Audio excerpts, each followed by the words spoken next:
Halo, apa kabar pemirsa? Senang sekali saya Imam Asyari bisa kembali menemani Anda di program yang syarat dengan informasi menarik, inspiratif, dan juga informasi kesehatan untuk Anda dan juga keluarga. Inilah dia Bincang Sehati.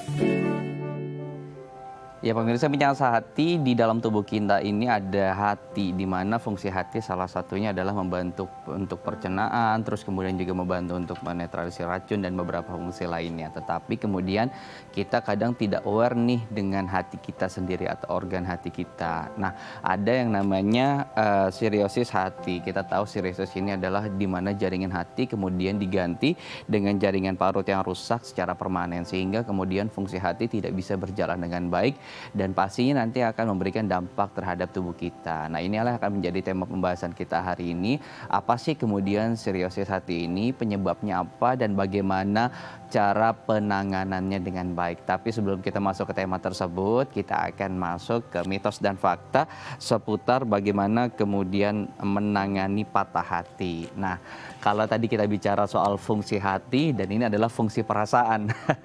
Nah, patah hati ini adalah bagaimana perasaan kita terganggu, bagaimana kemudian mental kita terganggu karena mungkin permasalahan putus hubungan dengan orang yang kita kasihi. Nah, yang pertama mitos fakta adalah kecanduan. Kita juga sering merasa candu begitu ya, ketika kita biasa disayangi, dikasihi, diperhatikan oleh orang lain, dan ketika itu hilang, kemudian kita merasa ada yang hilang dari bagian diri kita atau jiwa kita. Nah, kemudian kita akan berusaha untuk kemudian mencari pelengkapnya, apakah misalnya mencari pasangan yang baru atau kemudian mencoba untuk mengkontak mantan kekasih kita agar kemudian rasa candu tadi terhadap dicintai bisa terpenuhi. Dan masih banyak kemudian rasa penyaluran candu ini. Nanti kita akan bahas benar nggak sih kemudian kalau kita patah hati kita akan merasakan kecanduan seperti ini. Yang kedua adalah media sosial. Nah, media sosial ini kan punya fungsi untuk kita mendekatkan yang jauh, tapi juga bisa memiliki fungsi untuk menjauhkan yang dekat. Nah, dengan media sosial ini terkadang ketika kita patah hati kemudian kita banyak mencari informasi nih seputar kegiatan mantan kekasih kita. Nah, ini harus diperbaiki atau kemudian baik untuk mental kita atau tidak. Nanti kita akan tanyakan dengan pakar, benar nggak sih kemudian mitos dan media sosial ini berbahaya gitu ya untuk kesehatan mental kita. Kemudian yang ketiga adalah memikirkan. Nah, sering sekali nih ketika kita putus atau patah hati kita masih memikirkan mantan kekasih kita begitu. Nah, dengan sering memikirkan kemudian kita merasa emosionalnya terus terganggu, merasa ingin terus berkomunikasi padahal kemudian kita sudah tidak bisa berkomunikasi dengan yang bersangkutan. Nah, kemudian ini juga berbahaya terhadap kesehatan mental kita. Nanti kita akan bahas mitos dan fakta tersebut ya. Yang ketiga, yang keempat adalah uang. Nah, ternyata uang juga memiliki peran penting terhadap suatu hubungan relationship seseorang gitu ya. Karena permasalahan finansial kemudian bisa memutus hubungan antara satu orang dan orang lainnya gitu. Nah, ini juga sering terjadi terutama saat seorang pasangan atau dua pasang ini sudah berkeluarga. Permasalahan finansial bisa menjadi salah satu faktor akhirnya perceraian itu terjadi. Nanti kita juga akan bahas mitos dan fakta seputar patah hati dari 4 mitos fakta yang sudah saya bacakan tadi. Untuk Anda ya pemirsa yang tertarik dengan tema kali ini, Anda bisa menghubungi kami di 021 290 32644 atau bisa menghubungi kami di @Instagram kami di @bincang_sehati_TV. Saya harus jeda dulu, jangan kemana-mana, tetap bersama kami di Bincang Sehati.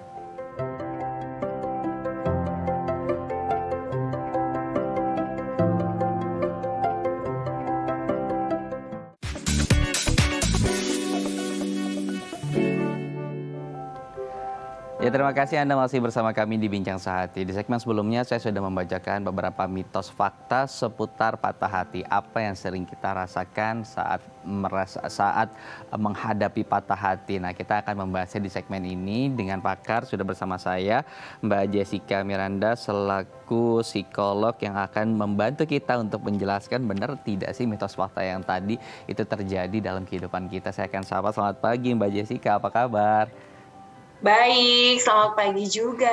Baik, kita akan bicara soal patah hati ini yang mungkin banyak dirasakan oleh remaja dan juga bahkan Yes, oleh yang sudah dewasa begitu ya, masih sering betul. merasakan patah hati. Nah, kita akan memasuki mitos dan fakta yang pertama, kecanduan. Benar nggak sih kemudian kalau kita putus cinta atau tidak lagi dicintai begitu ya, itu Hmm. rasa candu akan kebutuhan tersebut sering muncul kemudian?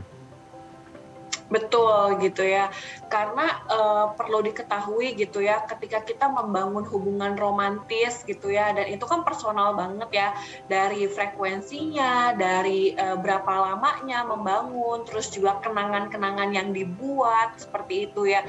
Jadi memang ketika kita mengalami patah hati itu sulit untuk disudahi begitu saja gitu. Jadi kalau memang apakah sama gitu ya, ketika kita patah hati terus kita akhirnya menjadi candu gitu ya.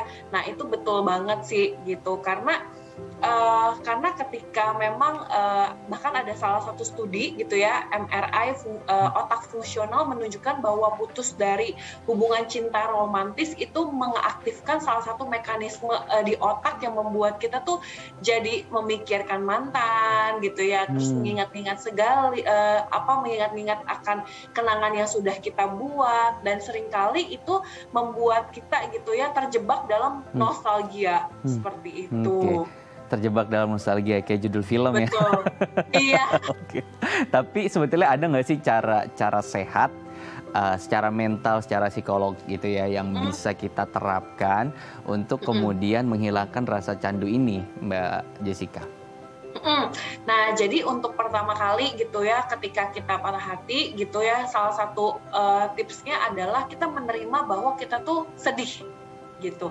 Karena seringkali ketika kita patah hati kita bilang bahwa udah nggak apa-apa lah, terus kita mencoba melakukan segala aktivitas ya, misalnya kita jadi melakukan hobi kita, terus kita jadi ngobrol dengan teman kita untuk menghilangkan si patah hati itu, boleh, itu memang salah satu cara, tetapi hal yang paling pertama untuk dilakukan adalah kita menerima bahwa kita membiarkan diri kita memang lagi sedang bersedih, Iya. bahwa ini rasanya tadinya ada rutinitas gitu ya, kita mungkin biasanya jam makan siang bareng atau misalnya ada jemput gitu ya setelah pulang kantor. Nah, kita tahu bahwa sekarang ini saya lagi berusaha bahwa saya sedang sedih, ada rutinitas saya yang berubah, karena itu berubahnya benar-benar langsung membalikan tangan ya biasanya gitu ya, ketika Mhm, dari udah ada pasangan terus jadi putus gitu ya, udah lagi memang menjadi single lagi seperti itu gitu. mhm, Nah, baru ketika kita menerima kesedihan, kita tahu nih bahwa hal-hal apa nih yang harus kita lakukan. Nah, baru kita muncul strategi hal-hal yang harus mhm, dilakukan. Tetapi memang yang pertama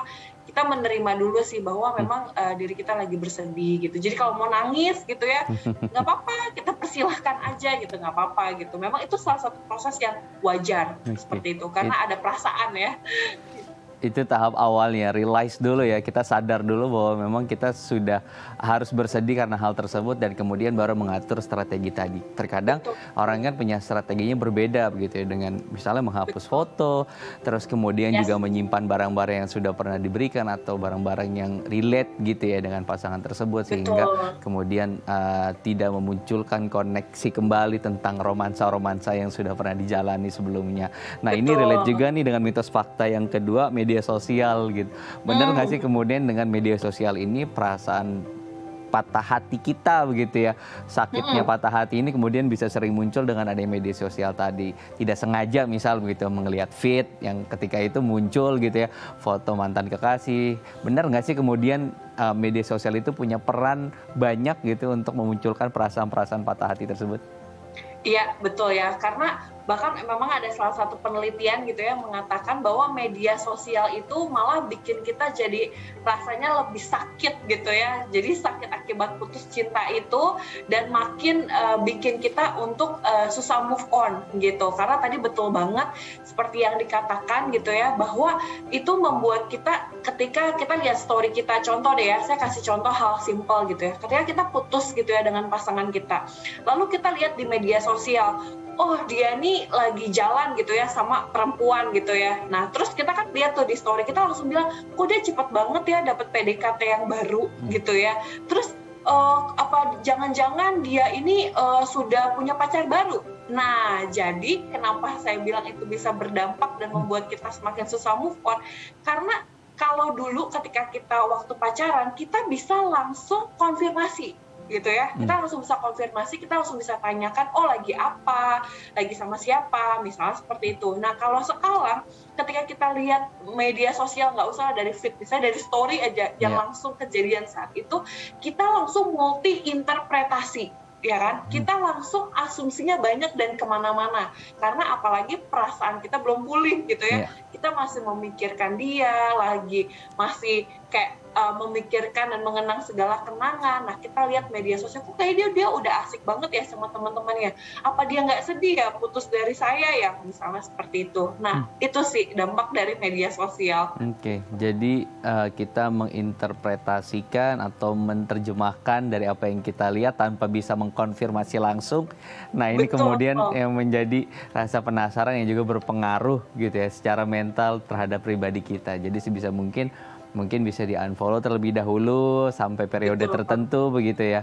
Sehingga kita kemudian bisa merasa pulih dengan perasaan tersebut. Nah, ini relate juga nih dengan mitos fakta yang ketiga adalah memikirkan. Nah, kapan sih kemudian atau sebatas apa kemudian kita boleh memikirkan romansa-romansa dengan mantan kekasih atau orang-orang yang pernah kita cintai? Jangan-jangan kemudian kita terlalu berlebih gitu.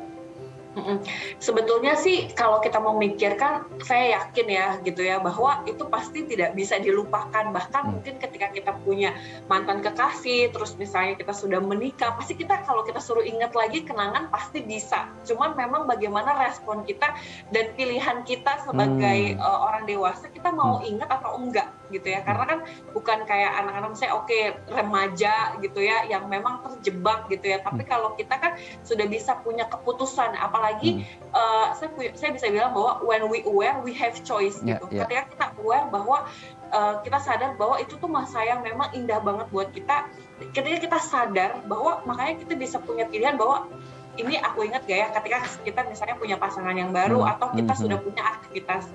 Nah, karena tidak bisa dipungkiri bahwa ketika kita menghabiskan banyak waktu, kita menciptakan momen bahagia bersama mantan kekasih bukanlah hal yang mudah dilupakan gitu.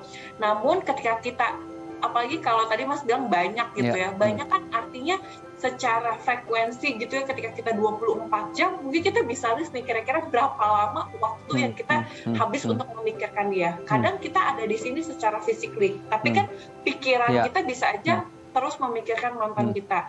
Nah, jangan sampai ketika kita banyak memikirkan mantan kita, bukan lagi permasalahannya membantu untuk melupakan atau enggak, tetapi itu mengganggu aktivitas keseharian kita, gitu ya. Jadi ketika kita banyak memikirkan, terus kita belum realize dengan emosi kita, terus kita belum bisa ada strategi, akhirnya kan kita jadinya stalking Instagram terus gitu ya, main media sosial terus. Nah, akhirnya ketika kita bekerja, kita mau mengerjakan kerjaan, kita memikirkan bahwa oh dia sedang apa ya, terus kok tadi dia saya lihat begini. Nah, jadi namanya banyak gitu ya, bagi saya jangan sampai itu mengganggu aktivitas keseharian kita. Itu sih yang paling penting. Jadi kuncinya itu ya, jangan sampai realitas kehidupan kita justru terganggu, aktivitas kita terganggu dengan adanya kenangan-kenangan tadi. Tapi kita tahu kan sebetulnya memori otak kita ini bisa terbuka dengan adanya key atau kunci gitu. Dan kunci ini terkadang kita tidak pernah tahu ya, lokasi atau apapun gitu tempat yang emang pernah kita kunjungi bareng. Sebetulnya yang baik diputuskan itu adalah kemudian ketika tiba-tiba muncul, karena otak kan tiba-tiba memunculkan semua memori gitu, tinggal kita pilih memori mana yang kemudian mau kita playback lagi gitu. Nah, yang harusnya atau baik itu seperti apa sih? Apakah kemudian tidak usah kita playback dan juga memutar memori yang baru atau seperti apa nih Mbak Jessica? Nah, kadang kalau playback itu otomatis ya gitu. Contoh ya, saya punya cerita gitu ya dari klien saya. Ini bahkan bukan, kalau tadi dibicarakan misalnya momen gitu, itu kan sesuatu yang besar gitu ya. Tapi ketika dia melihat kotak tisu, jadi kotak tisu itu yang ada di mobil pasangan mantan kekasih dia yang dulu gitu. Nah jadi ketika misalnya di rumah temennya ada kotak tisu yang sama, dia langsung mikir, oh ini kotak tisu ini tadinya ada di mobil gitu ya, di mobil dia, kita jalan bareng. Nah langsung flashbacknya kemana-mana gitu kan. Nah jadi bagi saya ketika kita lihat satu benda atau satu momen gitu ya, ya balik lagi sih kita realize aja bahwa oke, itu memang menciptakan kenangan yang itu saat itu aja gitu, saat itu, bahwa jadi jangan kayak misalnya tadi kotak tisu gitu ya, dari saya klien saya cuma berpikir bahwa oh ya kotak tisu itu memang ada di mobil, udah cukup bahwa itu ada di mobil, itu kan kenyataan ya yang harus kita resapi gitu. Tetapi jangan jadi oh aduh saya ingat di mobil tuh, aduh saya tuh di perjalanan ngobrol banyak, saya menikmati perjalanan, itu kan jadinya flashbacknya kemana-mana ya. Terlalu panjang ya. Betul, dari si kotak tisu akhirnya kita yang akhirnya memunculkan bahwa masa-masa indah itu muncul kembali gitu. Jadi menurut bagi saya ketika ada hal-hal yang muncul, momen atau benda yang mengingatkan, itu nggak masalah, tetapi perlu diketahui karena batas orang itu kan berbeda-beda ya. Bisa saja buat saya ketika saya ingat mantan saya itu biasa aja, oh ya udah gitu ya. Tetapi ada orang-orang yang ketika lihat kotak tisu aja ingatnya momennya jadi banyak. Nah bagi saya kita perlu aware juga sama diri kita sejauh mana kita mampu mengendalikannya gitu. Ketika kita lihat oh ketika momen itu saya teringat nih, oke mungkin bisa gitu ya ketika di momen itu nggak balik lagi gitu ya sementara waktu untuk ke tempat itu, atau kita bisa rasapi juga bahwa oh ternyata momen itu tuh indah loh. Jadi playbacknya itu tidak bisa dikontrol gitu ya, tapi bagaimana kita memutuskan untuk mempausnya gitu ya. Baik, nah kita masuk ke berikutnya adalah uang. Benar nggak sih kemudian uang ini bisa menyebabkan, atau financial gitu ya, bisa menyebabkan indikator patah hati atau putus cinta? Oke, nah uang itu memang nggak bisa membeli semuanya gitu ya. Jadi ada quotes yang bilang kayak gitu. Namun memang tidak bisa dipungkiri bahwa uang itu mempengaruhi segala hal gitu. Nah jadi uang itu menjadi penyebab putus cinta gitu ya. Saya ada salah satu sebuah studi gitu ya, jurnal yang dikeluarkan oleh Family Relation Journal, dikatakan bahwa pertengkaran tentang finansial menjadi penyebab kuat alasan putus cinta gitu. Karena gini, kita berpikir bahwa uang, kita pikir bahwa uang itu secara fisik aja, padahal jauh gitu ya, secara jauh selain secara fisik, kita mesti memikirkan dan mesti mengkomunikasikan secara terbuka sih. Bagi saya itu yang penting, bahwa bagi saya uang itu apa sih? Tujuan saya tuh cari uang apa sih?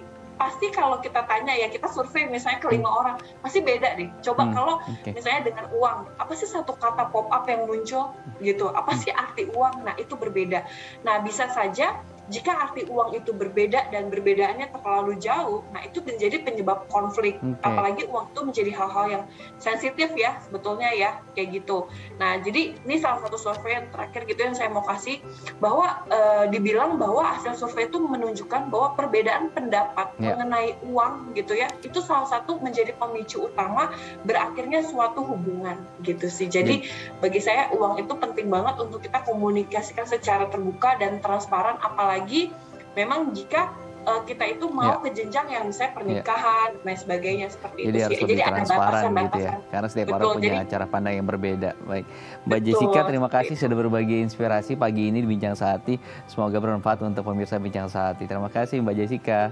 Sama-sama, thank you. Iya, pemirsa Bincang Sehati, usai jeda kita akan membahas tema tentang sirosis hati dan juga bagaimana cara penanganannya. Untuk Anda yang tertarik dengan tema ini, Anda bisa menghubungi kami di 021 290 32644 atau bisa melalui Instagram kami di @bincang_sehati_tv. Saya harus jeda dulu, jangan kemana-mana, tetap bersama kami di Bincang Sehati.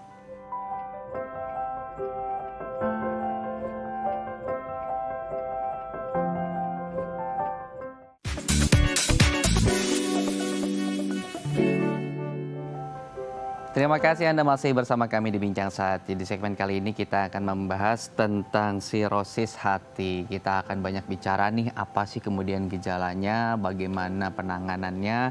Dan sudah bersama saya Dr. Nela Suyanli selaku spesialis penyakit dalam, konsultan gastroentero hepatologi dari Eka Hospital BSD. Selamat pagi Dr. Nela, apa kabar dok? Pagi, baik Pak. Baik. Apa kabar? Alhamdulillah baik, sehat terus dok. Dokter, kita akan Amin. bahas soal hati nih dok, karena banyak kemudian pemirsa Bincang Sehati yang tidak begitu memahami tentang fungsi hati dan juga mungkin tidak aware gitu ya dengan organ tersebut. Nah boleh sedikit dijelaskan dok, apa sih kemudian fungsi hati dalam struktur tubuh kita ini, apa fungsi utamanya dia sehingga dia sangat penting sekali dan ukurannya sangat besar sekali porsinya di bagian tubuh kita. Baik, makasih. Jadi memang hati itu suatu organ yang sangat penting. Jadi dia termasuk adalah organ yang terbesar di dalam tubuh kita. Jadi buat perempuan itu mungkin kira-kira sekitar take 1,2 kilo, 1,4 kilo, laki-laki kira-kira sekitar 1,5 kilo dari beratnya hati itu sendiri. Jadi dengan kita lihat bahwa ukurannya besar, berarti pasti dia punya fungsi yang banyak ya. Jadi salah satu fungsi yang paling penting adalah membantu buat metabolisme, termasuk metabolisme lemak, terus kemudian metabolisme dari protein yang seperti itu. Di samping itu juga kita harus ingat bahwa hati juga berperan penting dalam menghasilkan seperti asam empedu ya, yang menghasilkan bilirubin yang seperti itu. Jadi hati sih sebenarnya secara umum berfungsi untuk membantu sebagai metabolisme tubuh. Baik, jadi berfungsi sebagai metabolisme tubuh dan ukurannya sangat besar, maka dari itu fungsinya juga sangat besar dan banyak begitu ya. Nah, kalau permasalahan dari hati sendiri sebetulnya apa sih penyebab utamanya, dokter? Apakah mostly atau kebanyakan karena faktor genetika atau bawaan, atau justru karena asupan makanan juga nih yang kita konsumsi dan juga gaya hidup kita nih yang kurang baik, dok? Baik, jadi kalau misalnya penyakit hati itu memang sangat bervariasi, baik dari mulai dengan infeksi. Jadi infeksi itu bisa infeksi bakteri, bisa infeksi virus. Mungkin kalau infeksi virus yang paling kita tahu ya hepatitis B, hepatitis C yang seperti itu. Terus kemudian ya mungkin juga kalau di kota besar belakangan ini mungkin sering banget yang kita dengar itu adalah fatty liver. Yang hatinya itu dibungkus lemak seperti itu. Itu biasa kalau misalnya fatty liver ya berkaitan dengan lifestyle atau pola makan. Tapi juga dan memang penyakit hati itu ada beberapa yang bersifat genetik, yang misalnya kita temukan pada bayi baru lahir. Mungkin dulu pernah beberapa kali ada kasus misalnya bayinya kuning atau apa karena misalnya ada kelainan genetik. Jadi memang kelainan di hati itu bisa disebabkan oleh berbagai faktor. Oke, jadi ada beberapa faktor kemudian yang mempengaruhi, termasuk mungkin yang sering kita baca di media adalah hepatitis begitu ya, karena virus yang kemudian masuk dari makanan dan kita tidak tahu ternyata makanan yang kita asup itu mengandung virus-virus tersebut. Nah kemudian dok, kan kita tahu berbagai macam jenis penyakit hati gitu ya, kayak hepatitis sudah dokter sebutkan, ada kanker dan juga ada satu lagi namanya sirosis. Nah kalau sirosis sendiri itu penyakit hati yang lebih kemana sih dok? Jadi sebenarnya sirosis hati itu sebenarnya sudah termasuk sebagai tahap akhir dari kelainan hati yang sifatnya kronik. Jadi tiba-tiba misalnya orang sehat-sehat 2 hari kemudian jadi sirosis itu enggak, kecuali misalnya memang sudah ada penyebabnya sebelumnya. Jadi itu dianggap tahap akhir di mana sudah terjadi perubahan struktur daripada sel hati atau perubahan patologi, perubahan sel hati itu ke arah yang kurang baik, di mana sel hati itu yang harusnya sifatnya elastis itu menjadi fibrosis atau terjadi pengerasan. Jadi kadang-kadang di masyarakat umum kita kenal itu sirosis itu yang disebut pengerasan hati. Jadi hatinya itu sudah jadi keras, kemudian akhirnya ukurannya mengecil dan akhirnya oleh karena sel-selnya itu sudah tidak bisa berfungsi dengan baik, oleh karena fibrosis itu makanya terjadi gagal hati di kemudian hari. Oke, jadi lebih kepada kondisinya ya dok ya gitu ya. Seperti misalnya status stadium seperti itu ya.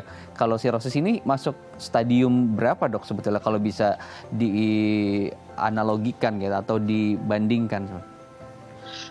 Jadi sirosis hati itu sendiri sebenarnya sih tidak bisa kita katakan sebagai stadium berapa dari kelainan hati, karena kalau kita bicara stadium itu kan istilahnya gini, itu pasti berkembang dari stadium 1 jadi stadium 2, jadi stadium 3, stadium 4. Tapi kalau kita misalnya sirosis hati itu belum tentu. Jadi buat juga aware, jadi belum tentu semua orang dengan kelainan hati itu akan jadi sirosis istilahnya gitu. Kalau misalnya jaganya misalnya dengan baik, contohnya tadi yang dikatakan seperti hepatitis yang karena makanan, itu kan adalah berarti yang kita asumsikan berarti kemungkinan itu yang disebut hepatitis A.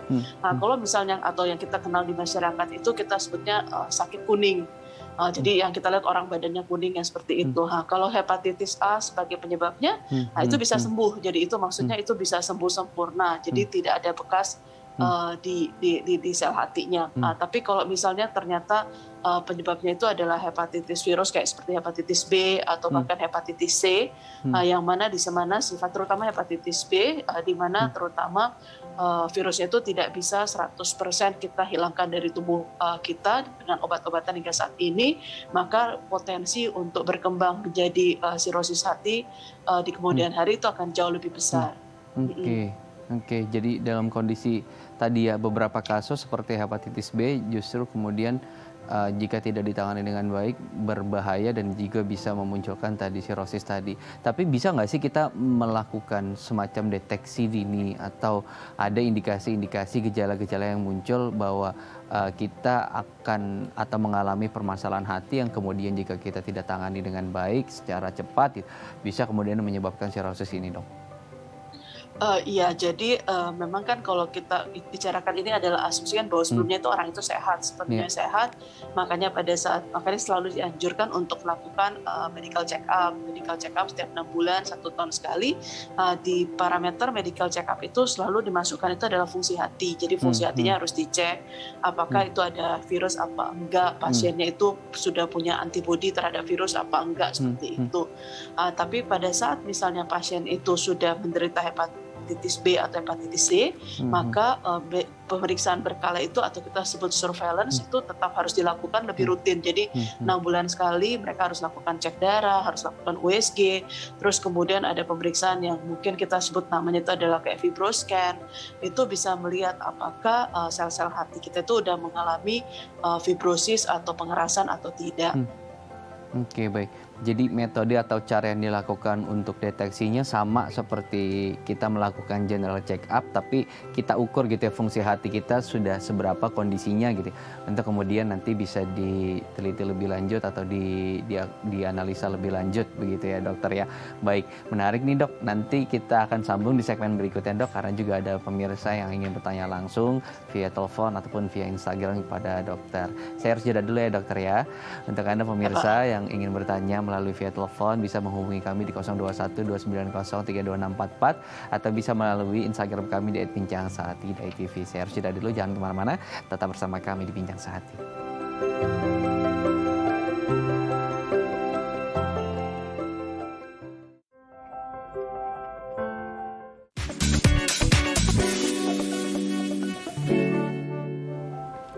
Terima kasih Anda masih bersama kami di Bincang Sehati. Kita akan kembali melanjutkan pembahasan seputar sirosis hati. Masih bersama saya, Dr. Nela. Saya akan sapa lagi kembali. Dr. Nela masih bergabung bersama kami ya, dokter ya? Siap. Oke, Dr. Nela, di Indonesia sendiri sebetulnya kasus sirosis ini seberapa besar sih dok? Gitu? Dan juga seberapa aware-nya gitu ya, perhatian masyarakat terhadap penyakit ini. Jangan-jangan karena kita jarang melakukan pemeriksaan, kita sudah masuk ke dalam fase sirosis ini. Jadi sebenarnya angka kejadian sirosis itu cukup tinggi. Jadi termasuk maksudnya bukan sesuatu yang sangat langka atau apa. Jadi memang tugas kami sebagai dokter, utamanya juga dokter dari bidang gastrohepatologi, itu adalah menanamkan awareness jadi atau kesadaran terutama di pada pasien-pasien dengan hepatitis B dan C, supaya dapat melakukan check up rutin atau berkala sehingga pada saat mulai terjadi sirosis itu bisa kita deteksi lebih cepat. Cuma memang kalau misalnya Pak Imam tadi ngomong jangan-jangan kami ini udah sirosis ya, harusnya sih enggak ya Pak. Jadi soalnya itu proses untuk dari penyakit hati untuk bisa menjadi sirosis itu biasanya butuh bertahun-tahun, 10 sampai 15 tahun kadang-kadang. Oke. Jadi perlu waktu yang lama, kemudian kalau misalnya memang kita tidak ada permasalahan penyakit hati tadi, semoga memang kita masih sehat kondisi fungsi hatinya begitu ya. Tapi dok, kalau kita lihat ada beberapa gangguan, kelainan, permasalahan begitu ya kesehatan di Indonesia, kan diabetes dan hipertensi begitu banyak kemudian dialami oleh masyarakat kita. Apakah kemudian dua hal ini bisa menyebabkan permasalahan sampai dengan tahap tadi sirosis tadi dok? Baik, kalau misalnya diabetes yang tidak terkontrol itu salah satu bisa menyebabkan komplikasi sirosis. Untuk hipertensi sendiri tidak sih Pak. Oke, baik. Jadi tidak menjadi penyebab utama kemudian begitu ya, dari diabetes tadi begitu ya?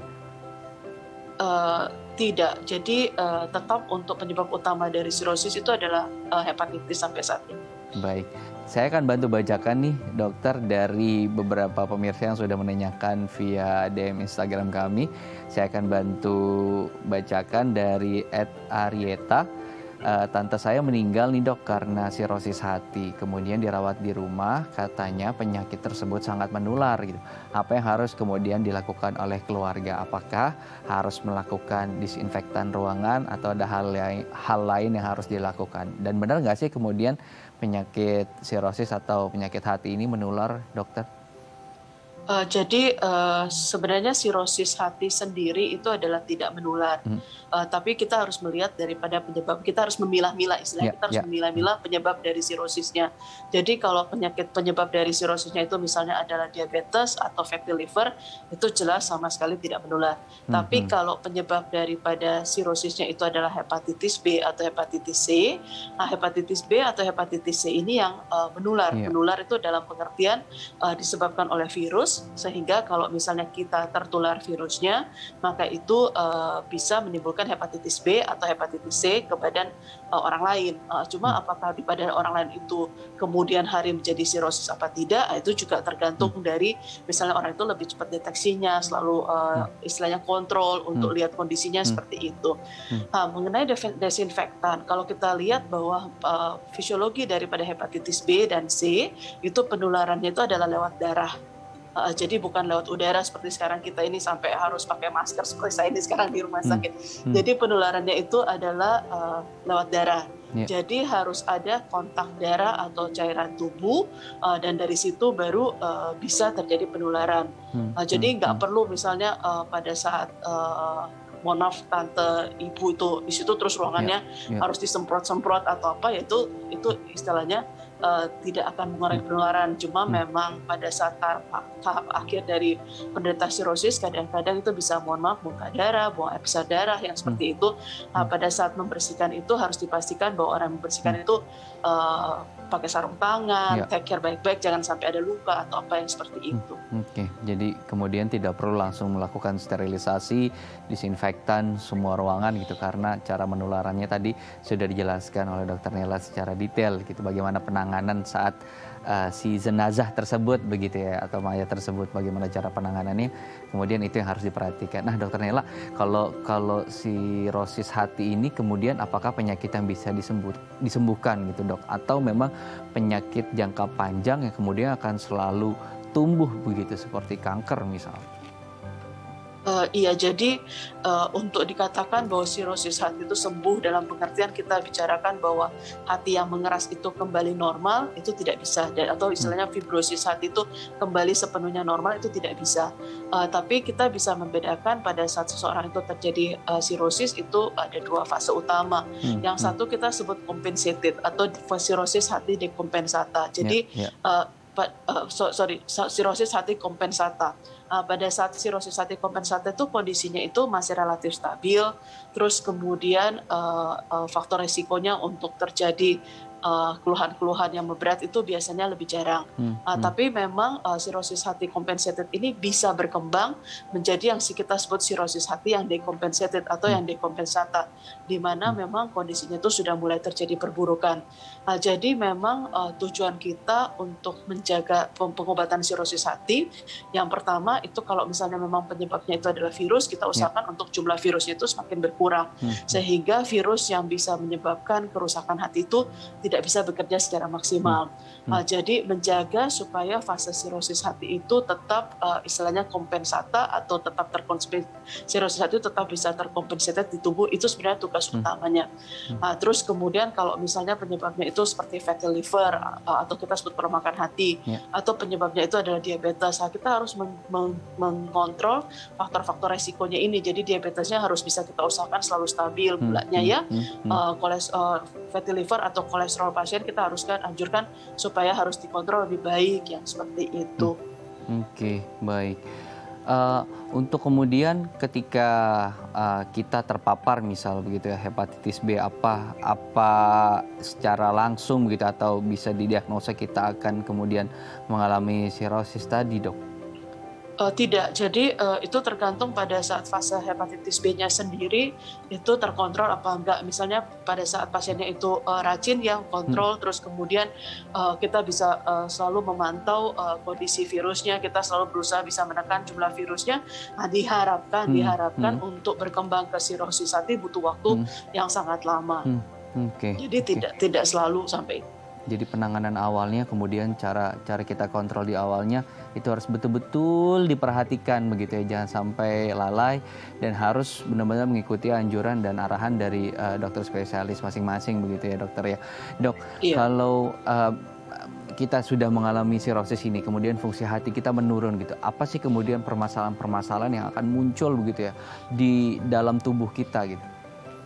Jadi tadi pertama adalah kita katakan adalah fungsi hati tadi itu adalah salah satu adalah ekspresi dari cairan empedu, terus kemudian ada bilirubin. Jadi mungkin kadang-kadang pernah lihat atau mungkin yang tadi ibu yang nanya soal tantenya mungkin bisa ingat kadang-kadang pada saat tahap akhir itu adalah badan pasien itu kuning.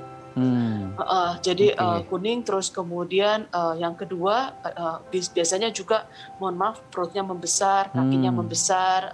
Jadi membesar itu yang kita sebut karena asites atau ada cairan. Asites itu sebenarnya oleh karena hati itu tidak bisa menghasilkan lagi albumin. Albumin itu adalah satu zat putih telur yang kita sebutnya zat putih telur yang berguna untuk banyak sekali gunanya itu termasuk untuk transfer obat-obatan, termasuk untuk mempertahankan keseimbangan daripada cairan di tubuh yang seperti itu. Dan juga kemudian pada tahap lanjutan itu pada saat karena kita lihat hatinya itu membesar, hati itu mengeras seperti yang tadi saya jelaskan. Jadi ada tekanan yang kita sebut di pembuluh darah portal itu meningkat, itu yang kita sebut hipertensi portal. Dan akibat daripada itu kemudian terjadi kita sebut varises. Jadi varises itu di tenggorokan pasien itu melebar pembuluh darahnya yang sewaktu-waktu itu bisa pecah, jadi bisa terjadi muntah darah. Terus kemudian jika pasien itu ke bawah, mohon maaf ke rektum, itu bisa terjadi juga seperti ambeien yang besar akibat fermentasi portal dan juga menyebabkan itu perdarahan. Jadi sangat rentan pada pasien-pasien sirosis tahap akhir atau fase yang dekompensat itu terjadi yang kita sebut muntah darah itu. Oke, baik.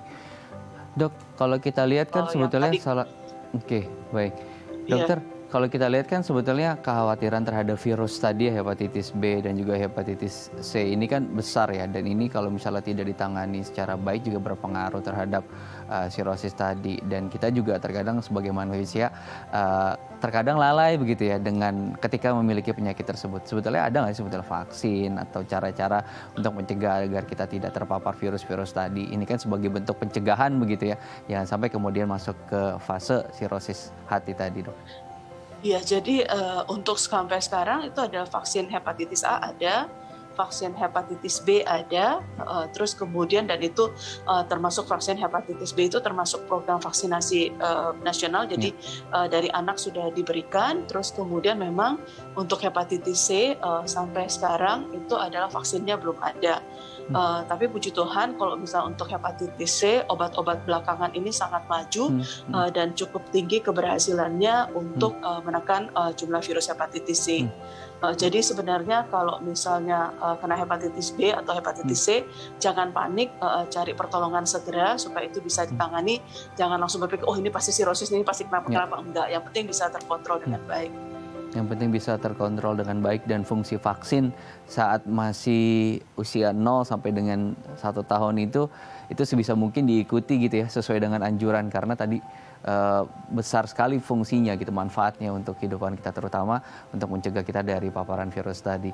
Dokter, kemudian untuk permasalahan katakan gender gitu ya, laki, perempuan, usia, kemudian dari anak-anak sampai dengan dewasa, ada nggak sih kemudian kelompok-kelompok yang lebih rentan nih terhadap paparan virus-virus tadi atau penyakit-penyakit yang kemudian bisa menyebabkan sirosis hati ini, Dok? Untuk sirosis sih sebenarnya tidak membedakan antara perempuan sama laki-laki, karena kalau kita lihat itu kan underlying atau penyebabnya itu sangat banyak. Jadi semua punya chance yang sama untuk terjadi sirosis. Cuma kalau misalnya terjadi sirosis pada anak-anak, itu biasanya prosesnya itu lebih ke arah kelainan genetik. Karena tadi yang saya katakan bahwa untuk berkembang dari sirosis kadang-kadang butuh 15-20 tahun yang seperti itu. Jadi biasanya kalau kita bicara selain yang istilah genetik atau ditularkan dari seorang ibu ke anak-anaknya pada dari seorang ibu bisa menularkan ke anak-anaknya, biasanya itu munculnya atau terdeteksinya itu pada saat mulai dewasa muda. Jadi mungkin pada saat usia-usia produktif, pas mau kerja, terus dicek, kok ternyata ada hepatitis ya, itu yang paling sering kita temukan. Kecuali kalau misalnya orang tuanya positif, ibunya terutama, maka anak-anak itu selalu harus di follow up dari kecil. Jadi ketika sudah ada bawaan, anak-anaknya harus betul-betul dikontrol gitu ya untuk melakukan check up secara rutin terkait hepatitisnya tadi. Baik, Dokter Nela, nanti kita akan lanjut nih di segmen berikutnya. Kan fungsi hati banyak, jadi kita harus betul-betul menjaga dengan baik fungsi hati kita. Nanti kita akan berbagi tips bagaimana kemudian kita menjaga fungsi hati di segmen terakhir. Jangan kemana pemirsa, tetap bersama kami di Bincang Sehati.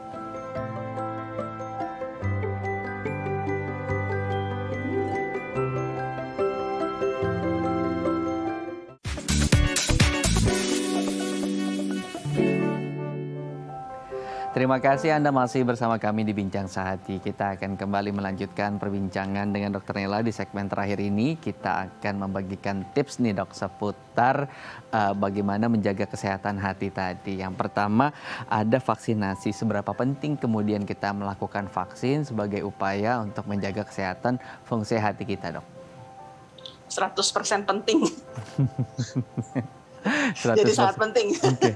Dan ini kan dilakukan biasanya pada bayi dan balita begitu. Untuk usia-usia lain gitu dok, yang misalnya dia belum sempat melakukan vaksin tersebut, bisa nggak sih di usia-usia misalnya setelah dewasa, seumuran saya masih boleh untuk melakukan vaksin tersebut dok? Atau seperti apa anjurannya? Bisa. Untuk hepatitis B vaksin kapanpun bisa. Oke, jadi pastikan kalau misalnya kita belum pernah vaksin, kita vaksin hepatitis tersebut begitu ya, di usia berapapun begitu ya dok ya. Baik. Iya. Kita masuk ke yang berikutnya, air putih. Nah, benar nggak sih kemudian air putih ini punya manfaat ataupun khasiat untuk menjaga fungsi hati kita agar tetap optimal dok? Air putih itu penting untuk menjaga secara keseluruhan ya, termasuk hati, terutama ginjal itu lebih penting. Jadi hati memang maksudnya gini, untuk seluruh tubuh kita itu kita butuh air putih yang bagus, yang adekuat, tidak terkecuali untuk hati sendiri. Iya. Oke, jadi air mineral ya penting gitu ya untuk semua tubuh kita, termasuk salah satunya hati. Yang ketiga, makanan bergizi. Nah, jenis makanan apa sih yang kemudian bisa meningkatkan atau menjaga fungsi hati kita dong? Intinya adalah supaya kita mengurangi kerja hati. Jadi dalam hal ini adalah hati berguna, salah satu adalah metabolisme lemak. Jadi kita mengurangi makanan berlemak itu akan sangat membantu kerja hati kita. Mengurangi konsumsi alkohol, untungnya di Indonesia tidak terlalu banyak kondisi penyakit hati karena alkohol, ya itu juga sangat penting. Oke, jadi lemak, alkohol, termasuk rokok begitu ya? Iya. Oke, berarti termasuk rokok juga bisa mengganggu tadi gitu ya. Nah, kalau ada kandungan-kandungan makanan sendiri dok, misalnya seperti buah dengan kandungan antioksidan tertentu, itu sebetulnya ada nggak sih dok yang disarankan untuk bisa meningkatkan kerja atau fungsi hati tadi dok? Ya, jadi memang sudah terbukti kunyit, temulawak itu sangat baik untuk memproteksi hati kita. Jadi makanan Indonesia untungnya banyak mengandung, ada yang memakai kunyit, temulawak itu sangat baik. Oke, kunyit dan temulawak ya biasanya juga bisa dibuat jadi minuman jamu ya yang umum digunakan atau dikonsumsi masyarakat kita ya. Jadi sangat terbantu tradisi kita dengan mengkonsumsi jamu, ternyata khasiatnya tadi bisa kepada fungsi hati sendiri. Kemudian yang selanjutnya adalah hindari alkohol tadi ya dok ya. Nah, untuk menghindari alkohol ini sama sekali betul-betul kita tidak boleh mengkonsumsi, atau kemudian ada kadar-kadar tertentu yang justru diperbolehkan begitu ya untuk untuk dikonsumsi dan tidak mengganggu dari fungsi hati tadi, dokter? Memang ada kadar tertentu, jadi memang pada kondisi yang kita sebut adalah orang-orang yang heavy drinker, yang misalnya tiap hari itu mengkonsumsi sampai sekitar 600 cc alkohol, itu akan mempengaruhi fungsi hati. Cuma memang sebisa mungkin sih kita selalu mengatakan bahwa hindari atau tidak perlu mengkonsumsi minuman-minuman beralkohol. Jadi sebisa mungkin memang menghindari begitu ya. Tidak ada tawar-menawar lagi gitu ya untuk kemudian terkait dengan kesehatan hati karena sangat berpengaruh sekali. Kemudian terakhir, hati-hati untuk mengkonsumsi obat-obat. Nah, karena kan banyak kemudian yang khawatir ketika mengkonsumsi obat-obatan tertentu efeknya akan ke liver gitu atau ke hati. Nah, benar nggak sih dok kemudian hal tersebut? Betul, jadi karena hati kita itu berfungsi sebagai metabolisme utama daripada seluruh tubuh kita, jadi apapun yang kita konsumsi ya sebagian besar itu hati harus bekerja untuk mengolah. Jadi memang sangat dianjurkan untuk tidak mengkonsumsi obat-obatan sembarangan. Terus kemudian kalaupun mengkonsumsi obat itu harus sesuai dosis. Even seperti yang paling sering kita konsumsi itu seperti paracetamol, Panadol, paracetamol ya. Paracetamol itu kan mungkin kita anggap ini cuma obat demam, ini buat anak kecil juga bisa kok, mau minum berapa, misal sakit kepala minum paracetamol, badan sakit minum paracetamol. Nah, padahal pada saat dosis tertentu, misalnya paracetamol itu sampai terkonsumsi lebih dari 4 gram satu hari, maka itu bisa menyebabkan kerusakan dari hati. Oke, jadi konsumsi obat-obatan umum seperti yang dijual di pasaran begitu ya, dan bebas dikonsumsi tanpa resep begitu ya. Nah, ini harus diperhatikan ya dok ya. Nah, kalau misalnya dikonsumsi tanpa resep itu terkadang kan bisa beli sendiri di warung ataupun di minimarket gitu. Yang harus kita perhatikan apa dok? Apakah membaca ketentuan yang tertulis di sana atau hanya secara umum membaca artikel-artikel dan kita menggunakan data-data dari sana yang anjuran-anjuran dokter yang sudah tertulis di artikel tersebut? Iya, saya sih tetap sarankan untuk tetap membaca leaflet yang biasanya di belakang daripada obat-obat bebas itu. Jadi biasanya di situ ada aturan konsumsi berapa sampai berapa, dan selalu menurut saya itu selalu ada tulisan kalau misalnya harus mengkonsumsi ini sampai 2-3 hari tidak ada perbaikan, hubungi dokter. Selalu ada tulisan seperti itu. Jadi jangan menganggap ini cuma obat biasa, ini sudah biasa saya minum 2-3 hari nggak apa-apa, sampai 5 hari minum terus atau dosisnya saya doublein, itu nggak boleh. Oke, baik. Jadi perlu diperhatikan tadi terkait dosis ya. Jangan karena mudah didapat, bisa dikonsumsi kapanpun begitu ya. Tapi jangan lupa nanti efeknya begitu ya terhadap fungsi hati kita itu sangat besar sekali. Terima kasih Dokter Nela sudah berbagi informasi kesehatan pagi hari ini. Semoga bermanfaat untuk pemirsa Bincang Sehati. Selamat beraktivitas kembali dokter. Salam sehat. Terima kasih. Sama-sama. Baik. Ya, pemirsa Bincang Sehati, hari kata saya Muhammad Syari mewakili seluruh kerabat kerja yang bertugas pamit undur diri. Terima kasih, sampai jumpa di Bincang Sehati dengan tema yang berbeda. Sampai jumpa.